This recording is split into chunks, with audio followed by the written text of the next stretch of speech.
ఈరోజు నిరసన గలం విప్పుతున్నారు.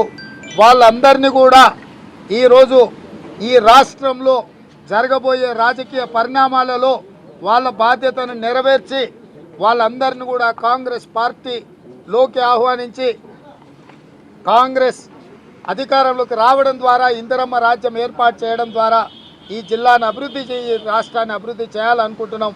అందుకే వారిని ఆహ్వానించడం మాకు సంపూర్ణంగా విశ్వాసం ఉంది. పెద్దలందరూ కూడా మా ఆహ్వానం మేరకు కాంగ్రెస్ పార్టీలో చేరి ఈరోజు కాంగ్రెస్ని అధికారంలోకి తీసుకురావడానికి సంపూర్ణంగా సహకరిస్తారు. నేను వెంకటరెడ్డి గారు ఇంతకుముందు వారి ఇంట్లో కూడా మాట్లాడుకున్నాం.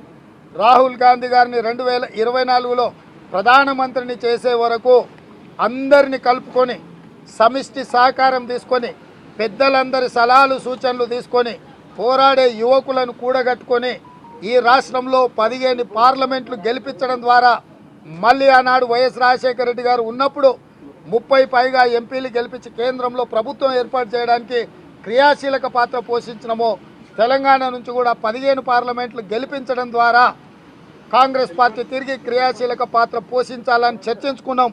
ఆ విషయాలు కూడా పెద్దలందరి దగ్గర ప్రస్తావించినాం. వారు కూడా సానుకూలంగా స్పందించారు. తప్పకుండా తెలంగాణ రాష్ట్రానికి మంచి రోజులు రాబోతున్నాయి. మీడియా మిత్రులను కూడా సహకారం అందించాల్సిందిగా కోరుకుంటూ ఇక్కడి నుంచి మేము పొంగులేటి శ్రీనివాసరెడ్డి గారి దగ్గరికి ఖమ్మం జిల్లా నాయకులతో కూడా సంప్రదింపులు జరపడానికి ఆహ్వానించడానికి నేను వెంకటరెడ్డి గారు చిన్నన్న డాక్టర్ మల్లురవి గారు మేమందరం కూడా వెళ్తున్నాము. మీడియా మిత్రుల్ని ఇక్కడ మన నాయకులతో మాట్లాడుకొని అక్కడికి కూడా రావాల్సిందిగా మీడియా మిత్రులను కూడా అక్కడికి ఆహ్వానిస్తూ మీ అందరి దగ్గర సెలవు తీసుకుంటున్నా. ధన్యవాదాలు మిత్రులారా. ఖచ్చితంగా కార్యాచరణ తీసుకుంటాం. ఇప్పుడు మేము వారిని ఆహ్వానించినాం.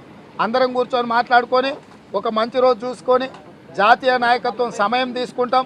ఎందుకంటే రాహుల్ గాంధీ గారు రేపు సాయంత్రం విదేశ పర్యటన నుంచి రాబోతున్నారు. వారి సమయం తీసుకొని మంచి ముహూర్తం చూసుకొని, ఎందుకంటే ఒక మంచి కార్యక్రమాన్ని మొదలు పెట్టుకున్నప్పుడు ఒక మంచి ముహూర్తంలో చేయడం అనేది మన పెద్దలు ఇచ్చిన సాంప్రదాయం.